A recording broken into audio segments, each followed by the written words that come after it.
Sadanam Pratipadam Purnamrita Ashvadanam Sarvatma Snapanam Padam Vijayate Sri Krishna Sankirtanam.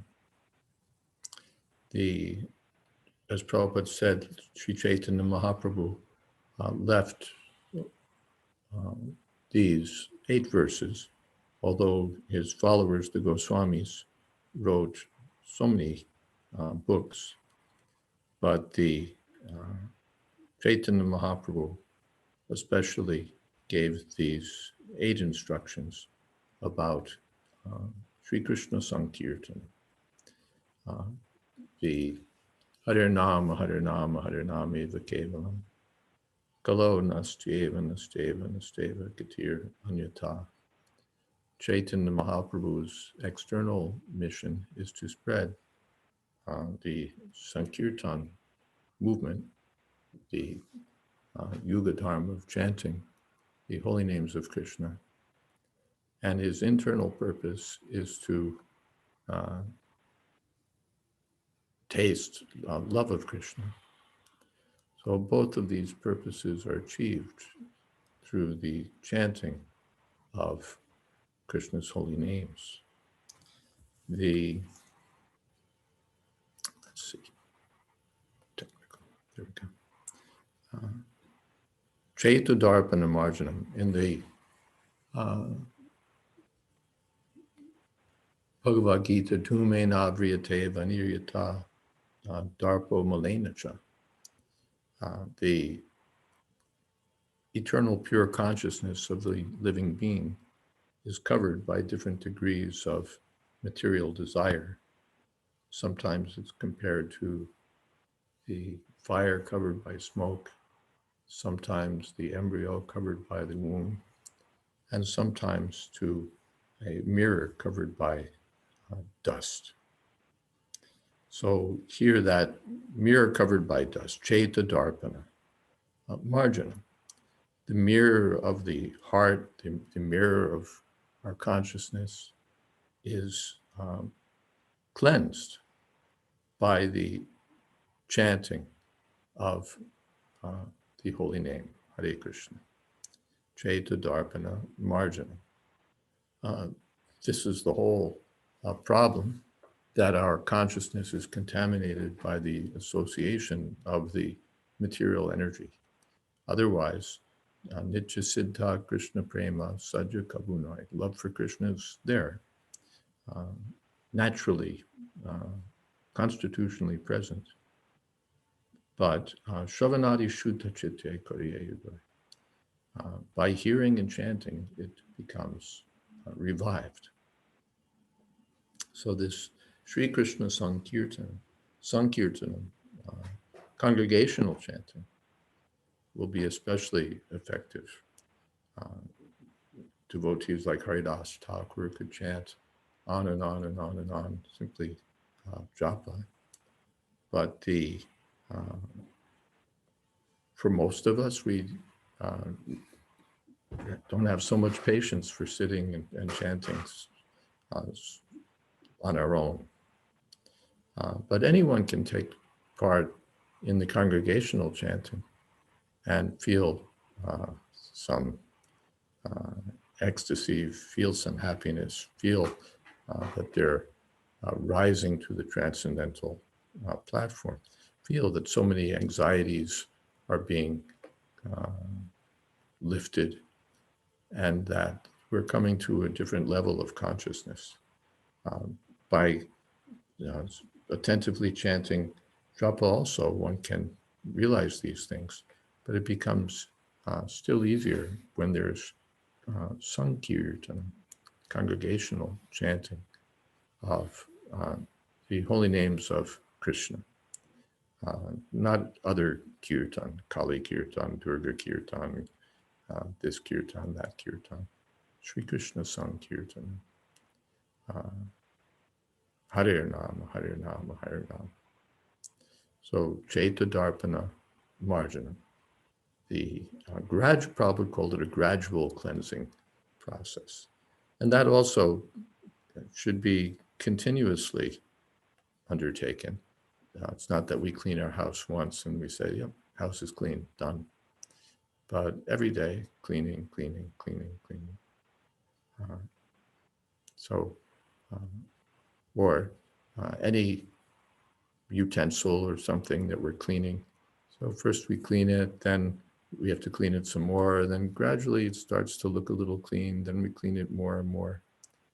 Or Chaitanya Mahaprabhu, he was with his devotees cleaning the Gundicha temple. So Gundicha Marjana, cleaning on large scale cleaning, then getting down to the finer dust, finer dust, finer dust, so that it becomes as clear as the pure mind of the devotee. That we see when we come to a dirty place, we feel the dirty place. So many dirty places are there. But when a place is exceptionally clean, then, even if we're not directly aware of it, we feel some nice feeling. It's very pure atmosphere, pavitra. I was at one temple, I guess it was Tirupati Mandir. We went there and there was a special program. They were cleaning the temple. And as described in about the Gundicha Marjana, they had so much water going in different directions, and the leaders of the temple, because how many people can be there, but leaders of the temple were cleaning, and you could smell the nice fragrance of sandalwood and other such things. And the whole atmosphere was so pure. And everyone was very happy also. By cleaning the temple, one cleans one's heart. So everyone was feeling happy. So the Sri Krishna Sankirtanan is the cleaning process for the heart. Externally, we have water, we have soap and water. But internally, the holy name of Krishna. Cheto Darpana Marjana. When the mirror is dusty, we can't see properly. But when it's cleansed, or yes, when it's cleansed, then we can see very nicely. So for self-realization, and ultimately seeing oneself means in relationship with Krishna. So that all becomes possible by Sri Krishna Sankirtana. And Bhava Mahadavagni Nirvapana, Mahadavagni, Sangsara Dava Anila Didaloka. This world is a forest fire of material existence. Mahadav, a huge fire. So Bhava Mahadavagni, a forest fire of birth and death, disease and old age. People are feeling now that there are so many such danger. So that's a fact. That's a fact. But they don't know what to do to stop that. They'll stop one thing and then the next thing comes. They'll stop another thing comes. But they don't get to the root of the problem. They just try to counteract this misery, try to counteract that misery, try to prevent this problem, try to prevent that problem. But the real problem is a Mahadavagni Bhava, the forest fire of material existence. That forest fire is existing because of our rebellion against Krishna, our causeless unwillingness to serve Krishna, our chain of reactions for sinful activities for so many lifetimes, We try to lord it over the material energy, and then we get entangled in the reactions for that. And it gets more and more complicated, more and more complicated, more and more complicated. But nirvapan, the whole thing can be extinguished by harinam. The forest fire. Forest fire can't be extinguished by fire brigade and fire extinguishers. It needs a downpour of rain. So by the grace of Krishna and the grace of the spiritual master, one receives the holy name of Krishna. And by Sri Krishna Sankirtanam, that forest fire of material existence is extinguished. And Shreya Kairava Chandrika Vitaranam. And it spreads the good fortune, ultimate good fortune. Vitaranam means spreading. Shreya. In the Katha Upanishad, there's an extended discussion about two kinds of benefit, preya and shreya. The preya is your immediate benefit,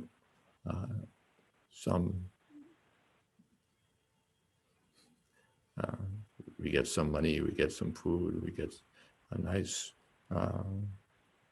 family life, we get this, we get that, something immediately pleasing. But shreya means long-term benefit or ultimate benefit. Shreya, ultimate good fortune. People are asking for this ashirvad, that ashirvad. Even if they want to go to the heavenly planets, that's also temporary. Or to get some education, to get whatever. That's, although that might be considered long-term benefit in material calculation, spiritually it's short-term. It lasts for one lifetime at the most, and then it's finished. And usually it's not for the lifetime, it's for 10 minutes. It's for some short period. But Shreya is real benefit, long-term benefit, or ultimate benefit. So that short-term benefit is for the material body, but the ultimate benefit is for the person himself, for the spirit soul. And one gets the full moon of benedictions. The moon starts out dark, then little grows, until it becomes Purnima, full moon. So the chanting is like that.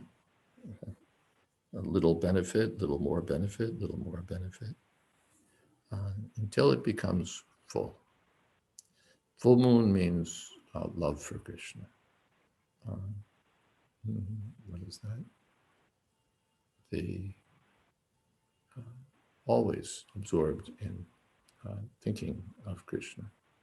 Sarveshu kaleshu, all the time. Simply absorbed in Krishna consciousness. This is the full moon. Love for Krishna. Krishna prema pradayate. Sri Krishna Chaitanya Mahaprabhu is coming to deliver Sri Krishna prema, love for Krishna.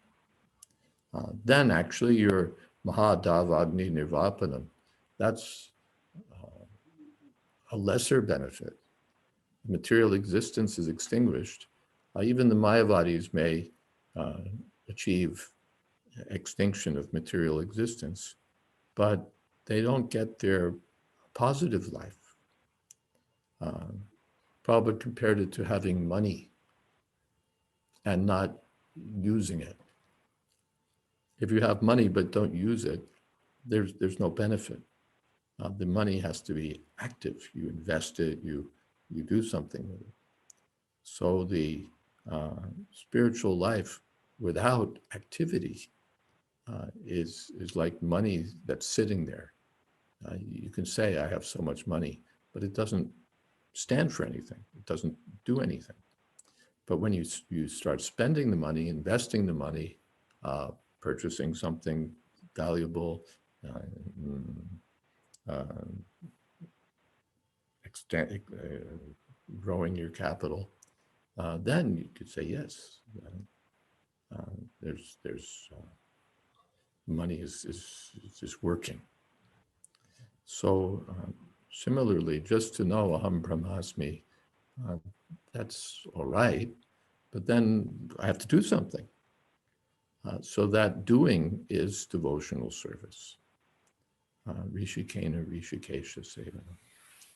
And that's the real benefit. And when that benefit is there, then automatically the material existence is extinguished. Yaha Krishna Taha Maya Nahi Adhikar.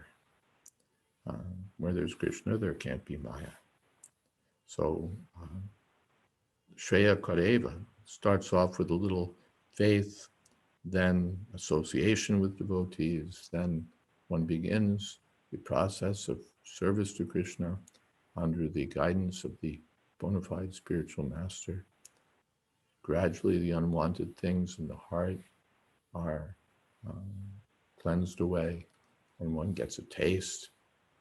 One gets strong faith for Krishna. One gets a taste for serving Krishna. Then finally, it comes to ecstasy and love for Krishna. So just as the moon is growing, so Shreya Koreva, this ultimate benefit, no other benefit can compare to the benefit of love for Krishna.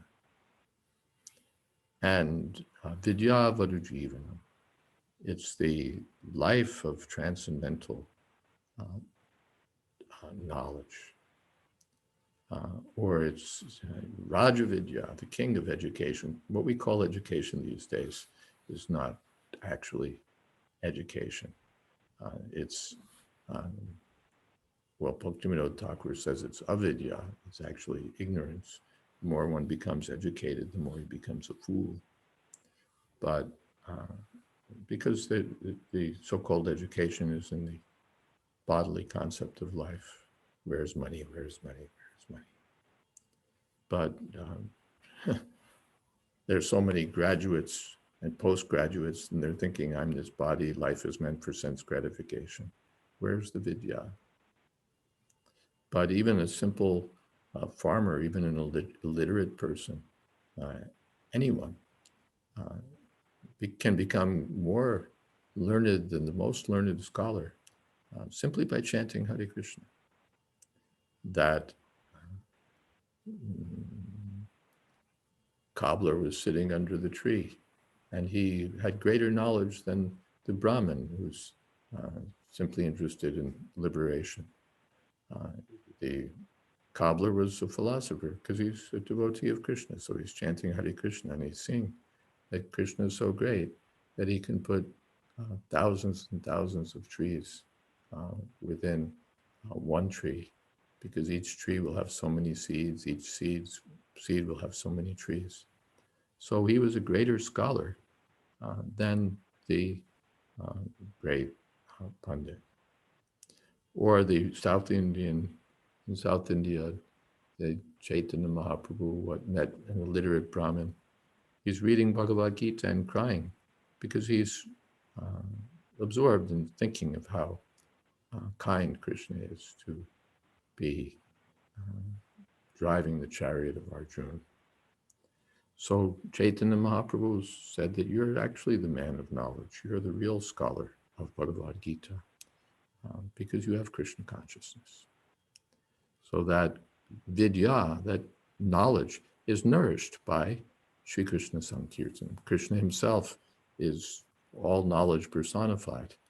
So when we chant the holy name of Krishna, we're in touch with all the reservoir of transcendental knowledge.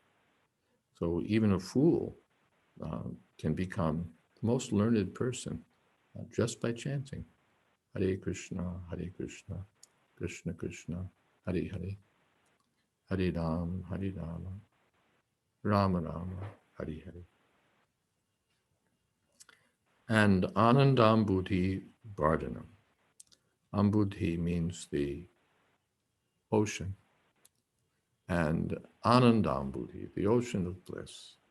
Not even the Mayavadis, they have some bliss, but it's compared to the water in the hoofprint of a calf, compared to the unlimited ocean of happiness experienced in devotional service. So for the devotees, the Mayavadis are pitiable because they only have that little hoofprint quantity of happiness, and they're missing out on the real happiness of serving Krishna. The Mayavadis pity the materialists because the materialists are attracted to illusory happiness for which they suffer so grievously. But the Vaishnavas pity the impersonalists because those impersonalists are satisfied just with the sense that I'm not this body, I'm spirit, soul, but they don't understand their relationship with Krishna, or they're so foolish that they think that once they've come to the spiritual platform, they're not different from Krishna. Absolute Kaivaladvaita, absolutely one with Krishna. So in this way, they cut themselves off from a loving relationship with Krishna. In the impersonal situation, there's no love, there's no service, there's no form, qualities. These are all attractive to the devotee. Krishna's transcendental form, his transcendental qualities, his pastimes, his entourage, his everything, his ornaments. These are all sources of bliss for the devotee, but the unfortunate Mayavadis think that all of these things are just manifestations of the mode of goodness, that the Brahman is qualified by material qualities. This is their misunderstanding. Although even the Mayavadis are attracted to Krishna because there's transcendental form, there's transcendental quality, there's everything. So great impersonalists like the Kumaras and the Shukadeva Goswami changed and became attracted to the personality of Godhead. Anandam Buddhi Pardana. Even if the Mayavadis somehow think that they're in an ocean of bliss, the ocean of bliss can be increased. All right, you're in your little ocean of bliss, but that ocean of bliss can become bigger by Krishna consciousness. Actually, it's not an ocean, it's a calf hoofprint, but you're thinking this is an ocean of happiness. All right, your ocean can be expanded by discovery of your eternal relationship with Krishna. And even for the devotees who've revived their eternal loving relationship with Krishna, that also isn't static. It's not that, all right, now we've got it and done. Vardhanam, it's an ocean that's always increasing. Prabhupada said the Pacific Ocean, Atlantic Ocean, they don't increase, they stay the same. Otherwise, we'd be inundated. But the ocean of bliss increases. And the way of increasing that ocean is by Sri Krishna Sankirtan. And Pratipadam Purnamrita Asvarana. Everyone is eager to enjoy the whole material world. The goal is to enjoy. And people are suffering like dogs to enjoy. They're working 10 hours a day to enjoy. They're doing this, doing that to enjoy. Smoking to enjoy, drinking to enjoy, having sex like cats and dogs to enjoy, and they're suffering. Even if they get a little nectar, it starts as nectar and then ends up being bitter poison. Amrita, amrita means nectar, and amrita also means freedom from mrityu, from death. No one wants to die, but everything they're holding on to belongs to the world of death. So where will there be amrita? But in the world of devotional service, there's not only amrita, vidyayamrita mashnute, but purnamrita, full nectar, asvadanam, for which one is always anxious. We want to taste something nectarian. Therefore, people are very much after good food because they wanted some extraordinary taste, some special taste. That tasting inclination is there. But that taste comes and goes. But the taste of serving Krishna is so nice. Yam labdva chapram labha manyate nadikam tataha. When one gets that taste, one thinks that there's nothing better than this. Yam labdva cha aparam labham manyate na adikam tataha. Nothing's better. Purna amrita. So you offer a pure devotee something else? No, because he's absolutely full. He has his eternal relationship with Krishna, praharshya shyami, sanata jivitam. So he's tasting happiness, pratipadam, at every moment. He's doing the same thing, chanting Hare Krishna, but it's not that it becomes hackneyed, it becomes stale, it becomes routine. If he's chanting sincerely and avoiding offenses, then at every step he relishes. Svadu, pade, yach trinvatam rasagyanam. Svadu, at every step, pade. How tasty, svadu, pade.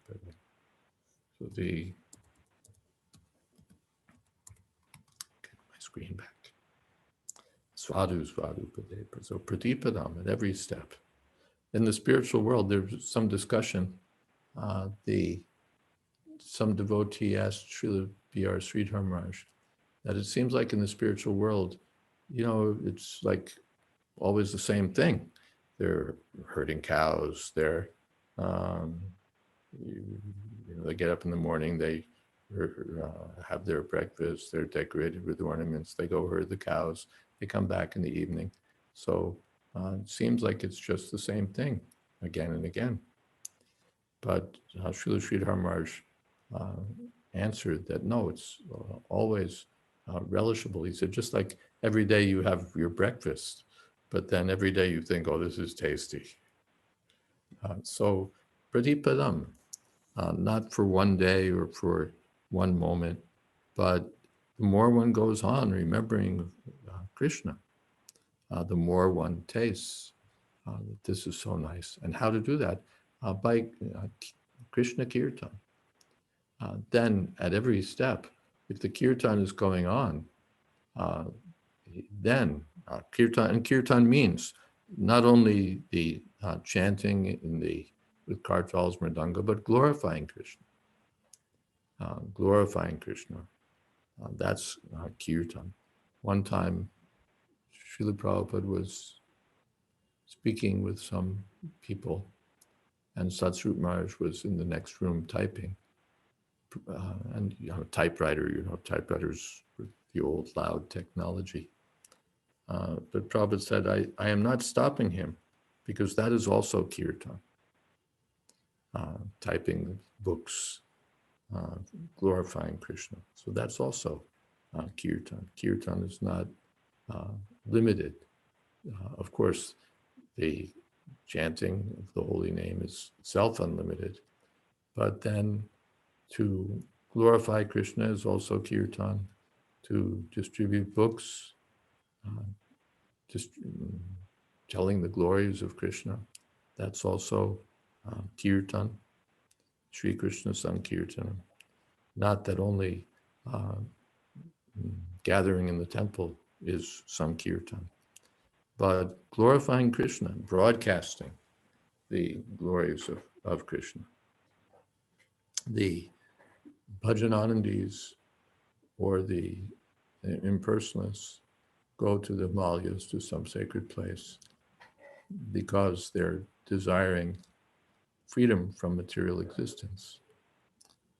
But the Gosjanandis get pleasure by bringing others to the devotional service of Krishna.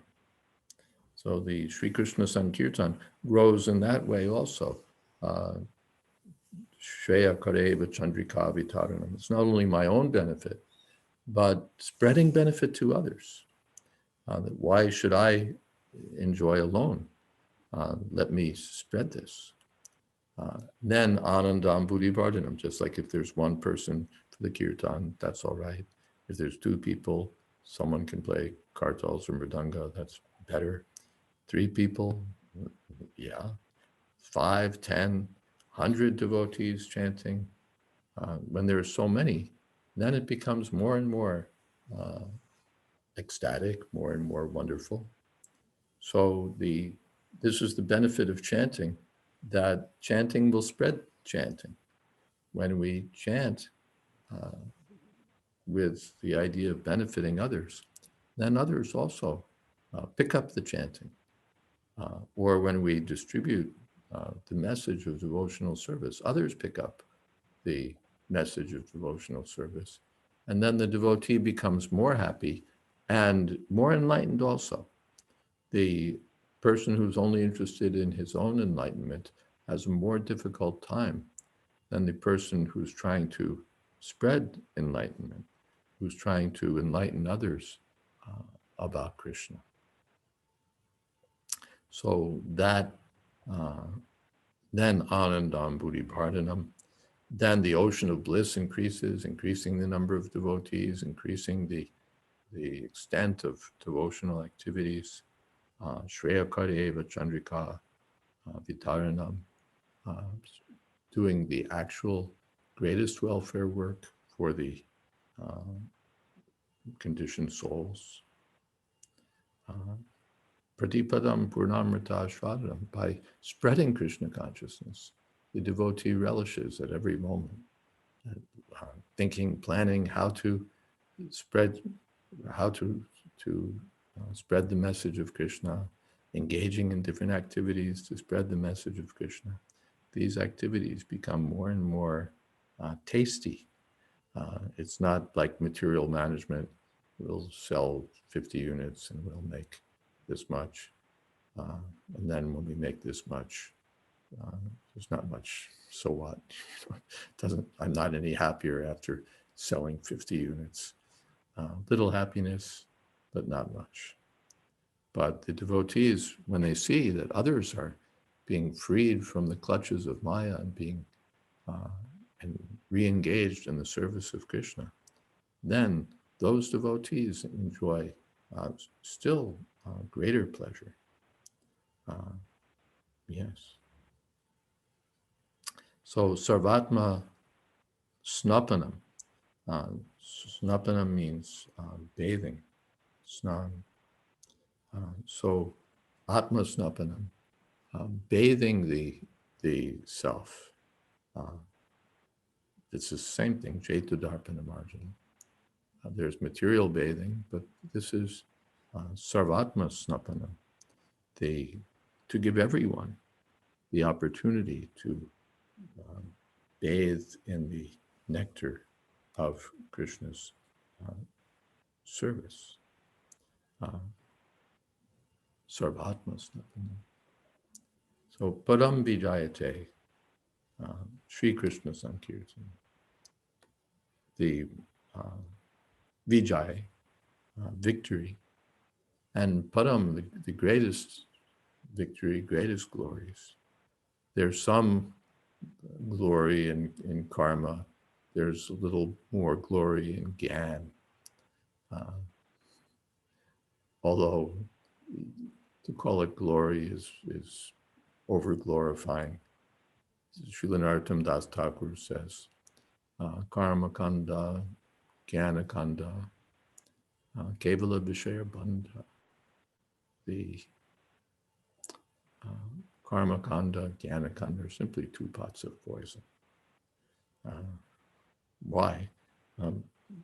Even if you think it's very nice, no, compared to the nectar of the holy name, the nectar of devotional service, they're poison. And actually they are poison because they keep one in the diseased condition of material existence. But therefore the real glories go not to karma kanda, not to jnana kanda, but to pure devotional service. Param Vijayate, Sri Krishna Sankirtan, Hare Nam, Hare Nam, Hare Nam, Kevam, Kalo Nastjeva, Nastjeva, Nastjeva, Gatirandita. Should we stop here and take some questions or comments?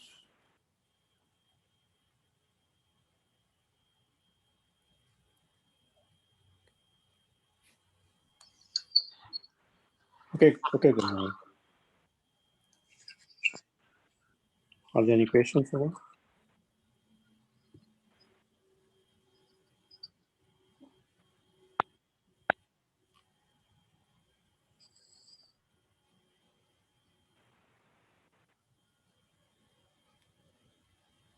Maybe there's a question from 160-242-13218. Hare Krishna Maharaj, if nobody else has question. I was remembering Srila Prabhupada or someone mentioning about Srila Bhakti Siddhanta Thakur Goswami Prabhupada while walking down with devotees, looking at the moon for a long time, and the devotees asking what it is. Then Bhakti Siddhanta mentioned in the moon, all the living entities are so much in the sense enjoyment. You need to go and preach there. So I remembered. Yeah. Of course, if we can think even just New Jersey, then we're doing good. Or they're thinking, Bhakti Siddhanta Saraswati is thinking of the moon. Moonshot is quite ambitious.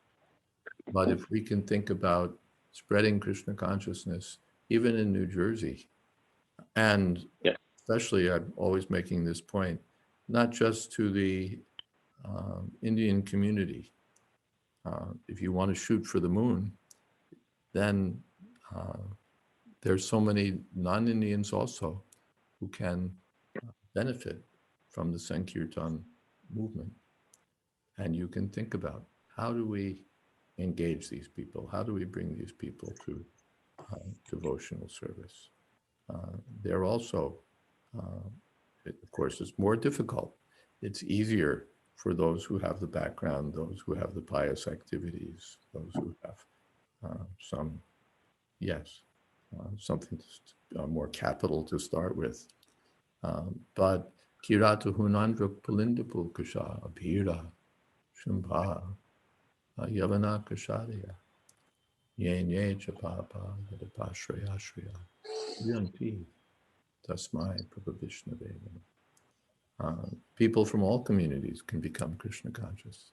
The Kiratas, all kinds of low-born people, they can also take to devotional service. There's some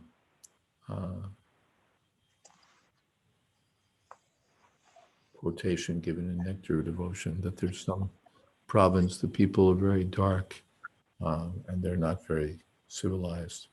But when they're decorated with tilak, kantimala, and chanting Hare Krishna, then they appear more attractive than even the ordinary Brahmins.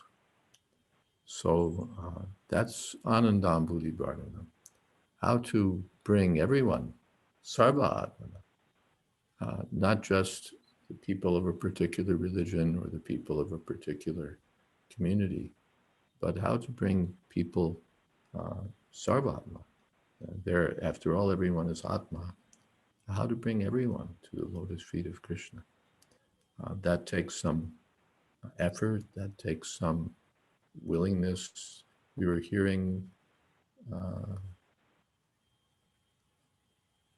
in another class, Gauranga Prabhu was saying last night that we have to go beyond our, the term is almost a cliche now, beyond our comfort zone. We have to, was it Gauranga was saying that, or Sachinanda Maharaj was saying that?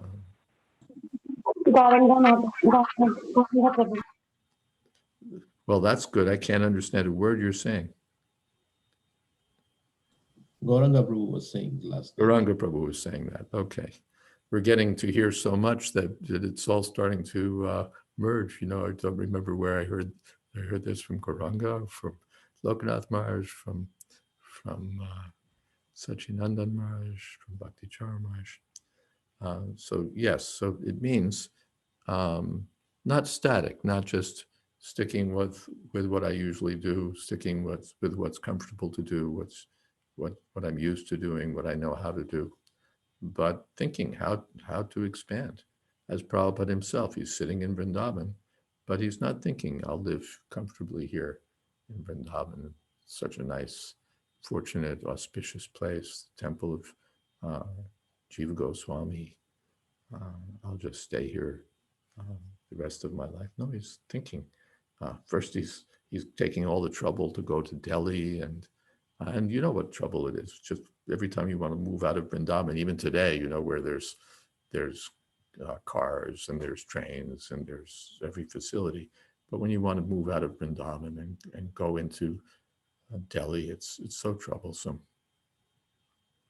And then coming back, you feel some relief. Yes, now I'm back.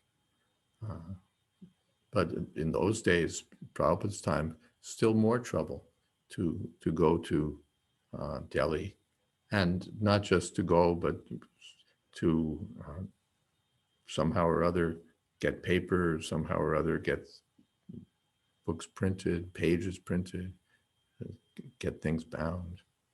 So much trouble, proofreading. Not very easy business, and collecting money.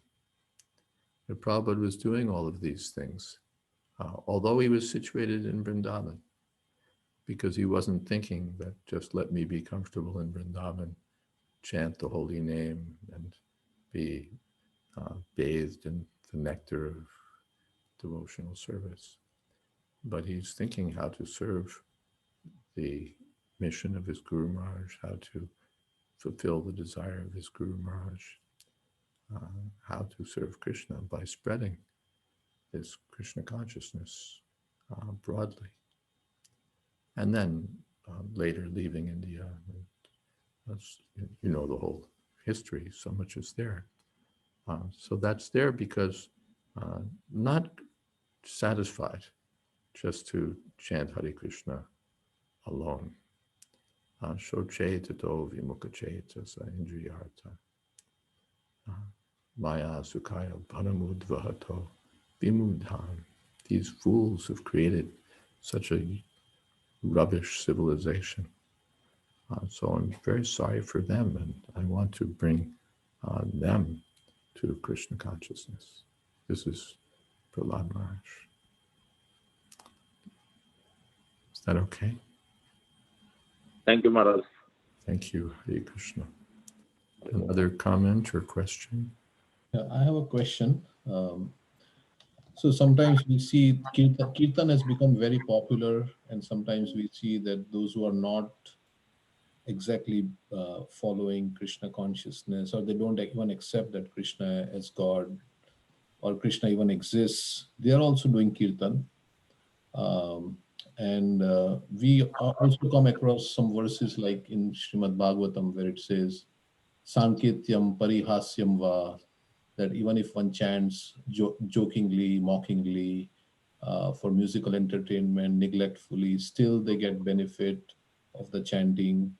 So, do these people who are chanting but not really believing in uh, the form of Krishna as eternal impersonalist, do they also get benefit from this chanting of the holy name? There's three things. There's Shuddhanam, there's Namabhas, and then there's Namaparad. So the real benefit one gets from Shuddhanam, pure chanting of the holy name of Krishna. And Namabhas, at least some reflected light of the holy name. Just as before the sunrise, you get the sky starts to lighten up. So that's the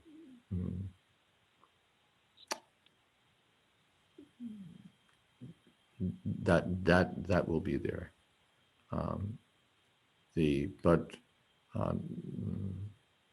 Namabhas. And Namaparad means offensively chanting. The offensive chanting, still it's chanting. Even Shishupal was chanting the holy name of Krishna. Krishna's unfit, Krishna's disqualified, Krishna's so many things, Krishna's bad. But the result was that he became freed from sinful reactions and attained liberation. Even though it was Namaparad, he benefited. But it wasn't the same as the devotees who were chanting Krishna's name in love. So those who were chanting as to earn a livelihood, making money by chanting the holy name, it's good business, or just to get a following, or those who are confused, they're chanting Krishna, they're chanting Ram, they're chanting Ganesh, they're chanting Shiva, they're chanting this, they're chanting that. This is Namaparad. To think that the holy name of Krishna is on the same level as chanting of the holy name, of the names of the demigods. In this way, so many aparads. So some benefit will be there, but not the same as the person who's chanting in love for Krishna, or even the person who's in the process and may not be completely pure, but is making progress toward love for Krishna. So therefore it's advised, all right, they may be getting some benefit. Prabhupada one time, and only one time that I know of in his books, said that the sahajas, because they're chanting the holy name of Krishna, it's like some future hope for them. They're chanting the holy name of Krishna, and sometimes there's tears in their eyes, but they're, so many rubbish things they're doing. But he said it's like future hope for them. It's like future hope. Even the Mayavadis, sometimes they worship the deity because their Mayavad is so dry. So it's not the same as the person who's worshiping the deity with love and devotion and wanting to serve. But something is there. Something is there. But that something will not be the same as the Purnamrita, the full nectar. Therefore, it's recommended that chanting from the lips of non-devotees should be avoided, and especially those who are the Mayavadis. We shouldn't hear from Shravana Naiva Kartavya. We shouldn't hear from them at all. Is that all right? Yes, Maharaj, thank you. Hare Krishna, Maharaj. Hare Krishna. Please accept my humble obeisances. Beautiful lecture, Maharaj. I learned a lot, and I do have some questions. You were just talking about spreading Krishna consciousness and not keeping it to yourself. So I feel I'm not very good at it. It's very, I am not good at selling books. And just like some devotees are doing Bhakti Viksha and all. And I have a lot of family here. And they, just like you mentioned, they worship like demigods. And it's very hard to convince them. They just like, and you know, like, and in the time of lockdown, some of them, like, they are spending time in watching movies and indulging in other ways. And it hurts me because I don't know, because they're so close to me. And but it I don't know how to tell them, because sometimes they get offended. They say, okay, you know, like, you follow what you are following, you know, let us follow what we are following. And but I feel like I'm obliged to, you know, like, if I'm like feeling this bliss, you know, I want them to feel this bliss. But I don't know how to approach them. That's like Gopinath Acharya. His brother-in-law is Sarvabhauma Bhattacharya, and Sarvabhauma Bhattacharya was a big-time impersonalist, Mayavadi. So Gopinath Acharya was always preaching to him, and Sarvabhauma's, you know, doesn't want to hear it. But somehow or other, by the desire of Gopinath Acharya, Sarvabhauma Bhattacharya got the mercy of Chaitanya Mahaprabhu. So sometimes, we're devotees are like that. They try, and then they try again, and they try again, and it's like, how far can you go? Well, let's see. It's kind of like you can't keep the heat on all the time, but you're always looking for some opportunity to give them Krishna consciousness. So that's one side. But the other side is, we know that it's going to be slow business, that they're not so inclined, that they're stuck in their own idea. So then, therefore, they're not the only people in the world. They're family members. So what does that mean? That there's some relationship in terms of the body. This is my father, this is my mother, this is my this is my that cousin. So some relationship is there in terms of the body, but that's superficial. But we have a relationship with all living beings. So why do we have to, you know, I want my family members to become Krishna conscious. That's natural. But everyone is my family member. So why do I need to be stuck up with these people? If I'm in their company, I'll try. I'll do the best for them. But if only to keep myself enlivened and not frustrated, let me reach out to others also who may be more receptive. And yes, Maharaj, I am trying to reach out to other people too. Yeah. Oh, and then the other thing, that you're not good at it. Prabhupada one time, Satsvarup Maharaj wrote to Prabhupada and said that I'm lecturing, but I feel that I'm not very expert. And Prabhupada said, yes, in the beginning, I also wasn't very capable, wasn't very expert. But you said you keep at it, and you become expert.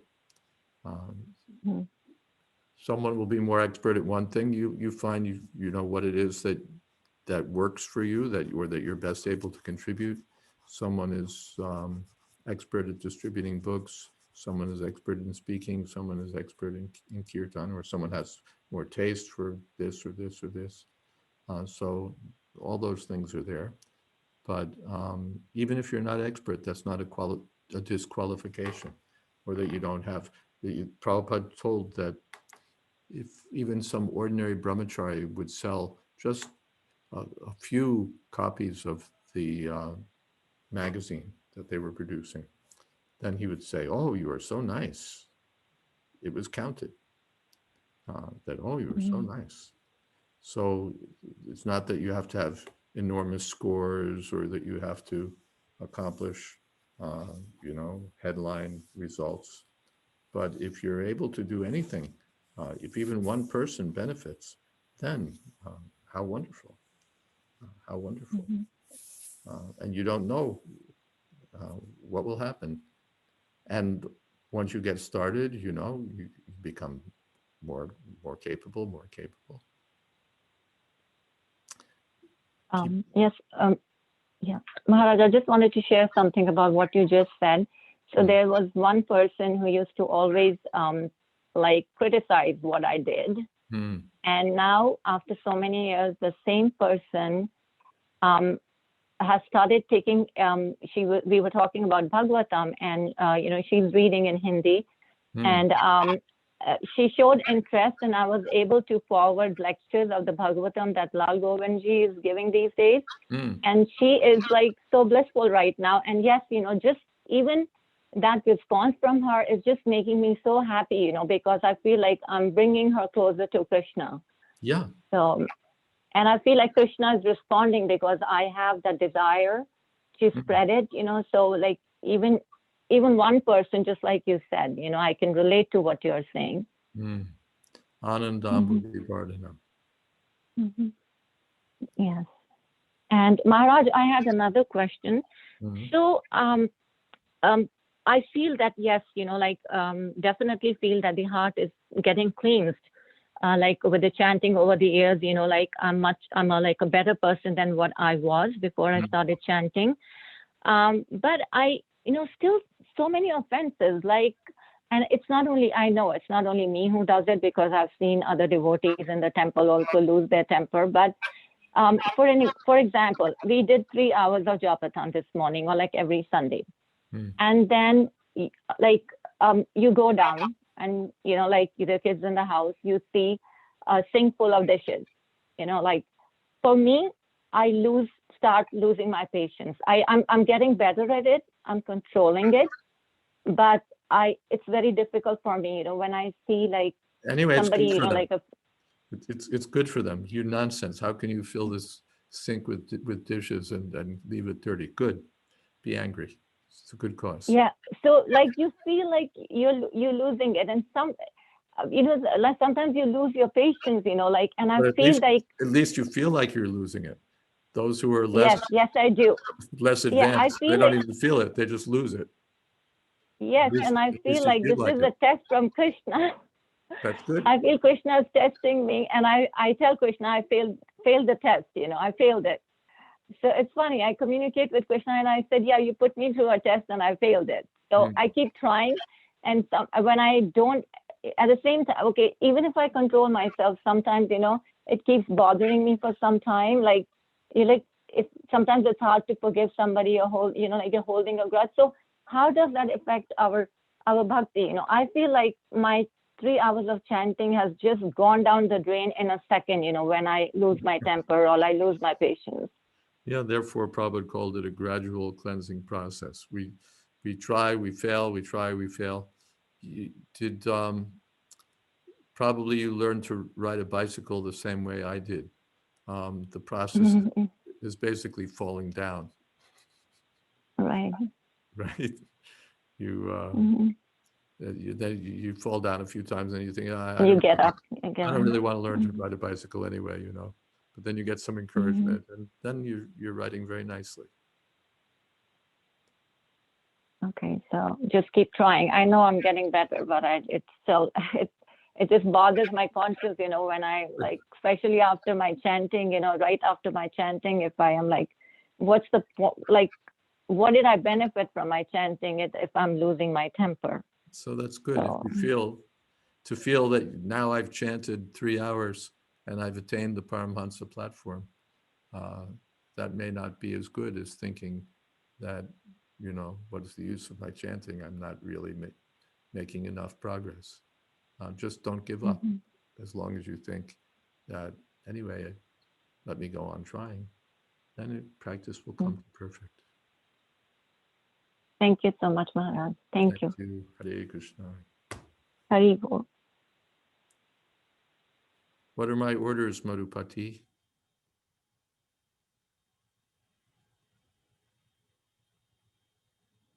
He's disappeared. Yes, Guru Maharaj. Sorry. Yeah. Are there any questions?